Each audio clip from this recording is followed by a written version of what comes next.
आज हम बात करने वाले हैं एक ऐसे मेमोरी के बारे में जिसके बिना आपके कंप्यूटर का सीपीयू कोई भी प्रोसेसिंग नहीं कर पाएगा और जिस मेमोरी को आप सबसे पहले चेक करते हैं जब भी आप कोई कंप्यूटर, लैपटॉप या स्मार्टफोन बाय करते हैं। उसका नेम है रैंडम एक्सेस मेमोरी यानी रैम।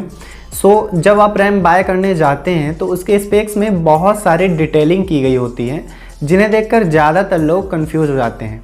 जैसे कि ये DDR4 SD रैम क्या होता है, what is difference between memory speed and data rate, what is RAM cache latency, what is RAM pin count, difference between UDIMM, RDIMM and SODIMM, RAM single channel versus dual channel। इन सभी topics को अच्छे से समझेंगे, लेकिन फिलहाल इस video में हम केवल DDR4 SD रैम के बारे में बात करेंगे।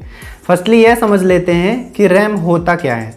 रैम कंप्यूटर की मेन मेमोरी होती है। CPU जिस टाइम पे प्रोसेसिंग कर रहा होता है उस रियल टाइम में डेटा को स्टोर करने के लिए रैम मेमोरी का यूज़ किया जाता है। रैम CPU से डायरेक्टली एक्सेसिबल होता है, मतलब CPU को रैम से डेटा एक्सेस करने के लिए किसी अदर कंपोनेंट की ज़रूरत नहीं होती। CPU खुद ही डेटा को डायरेक्टली एक्सेस कर सकता है। रैम मेमोरी वोलेटाइल होता है, मतलब यह डेटा को परमानेंटली स्टोर नहीं करता। जब आप कंप्यूटर का स्विच ऑन करते हैं तब हार्ड ड्राइव से डेटा और इंस्ट्रक्शंस रैम में जाके टेम्परेरी तरीके से स्टोर हो जाते हैं। फॉर एग्जांपल, जब आप कंप्यूटर पे कोई एप्लीकेशन ओपन करते हैं तब उस एप्लीकेशन का सारा डेटा या बोले तो सारा कोड रैम में जाके टेम्परेरी तरीके से बाइनरी फॉर्म में स्टोर हो जाता है। देन CPU उस डेटा को एक्सेस करके प्रोसेस करता है और प्रोसेस करने के बाद जो भी आउटपुट आता है उसे आपके कंप्यूटर स्क्रीन पर शो करता है।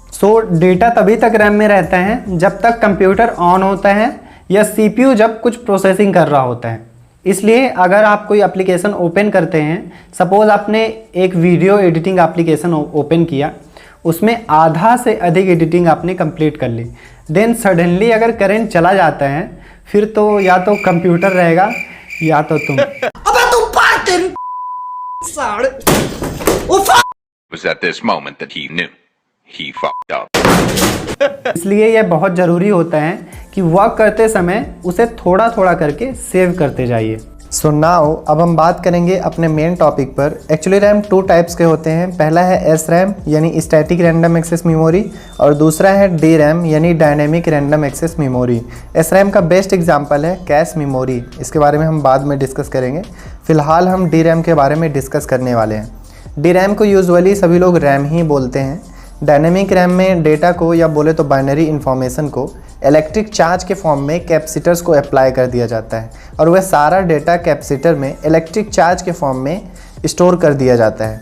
कैपेसिटर में स्टोर्ड इन्फॉर्मेशन कुछ टाइम के बाद लॉस हो सकता है, इसलिए CPU जब तक प्रोसेसिंग करता है कैपेसिटर्स को पीरियोडिकली रिचार्ज किया जाता है।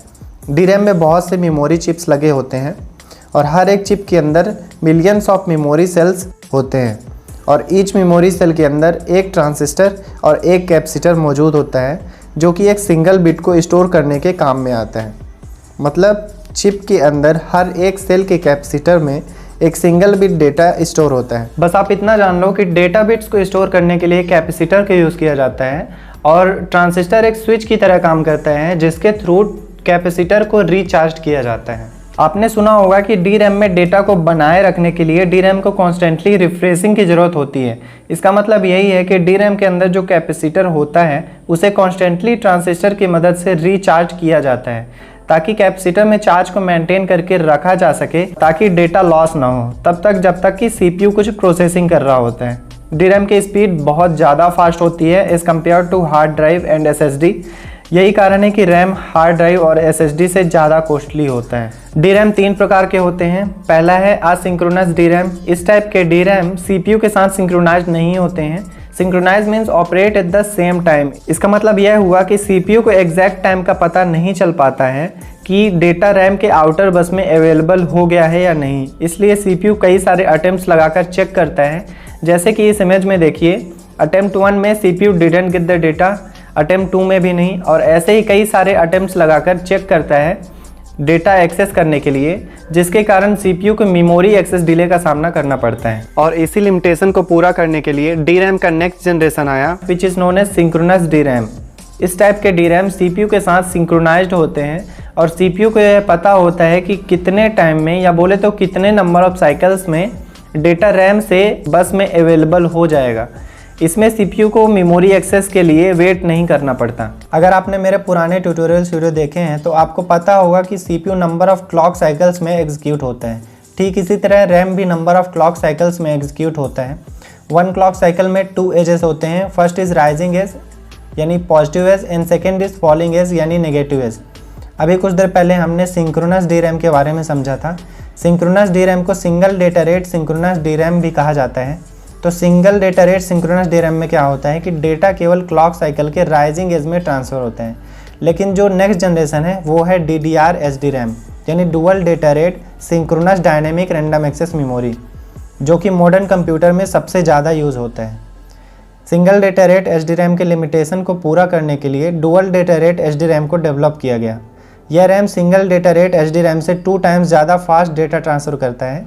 ऐसा इसलिए क्योंकि डुअल डेटा रेट SDRAM में क्लॉक साइकिल के राइजिंग एज और फॉलोइंग एज दोनों में डेटा ट्रांसफ़र होता है, जिससे फ़ायदा यह हुआ कि हर एक क्लॉक साइकिल में डबल डेटा ट्रांसफ़र होने लगा, जिससे रैम का डेटा ट्रांसफ़र रेट और भी ज़्यादा इंक्रीज़ हो गया। There are different generations of dual data rate SDRAM जैसे DDR1, DDR2, DDR3 and DDR4। अभी के टाइम पे जो मेमोरी डेस्कटॉप और लैपटॉप में यूज़ होती है वो ज़्यादातर DDR3 या DDR4 होती है। SDRAM का पहला एडवांस वर्जन है DDR1 SDRAM। इस रैम को ऑपरेट होने के लिए यह 2.5 वोल्ट पावर कंज्यूम करता है। इस रैम में क्लॉक साइकिल के राइजिंग एज और फॉलिंग एज दोनों में डेटा ट्रांसफ़र होता है, यानी 1 क्लॉक साइकिल में 2 बिट डेटा ट्रांसफ़र होते हैं, इसलिए इसे 2 बिट प्रीफेज कहा जाता है। Second generation is DDR2 SDRAM।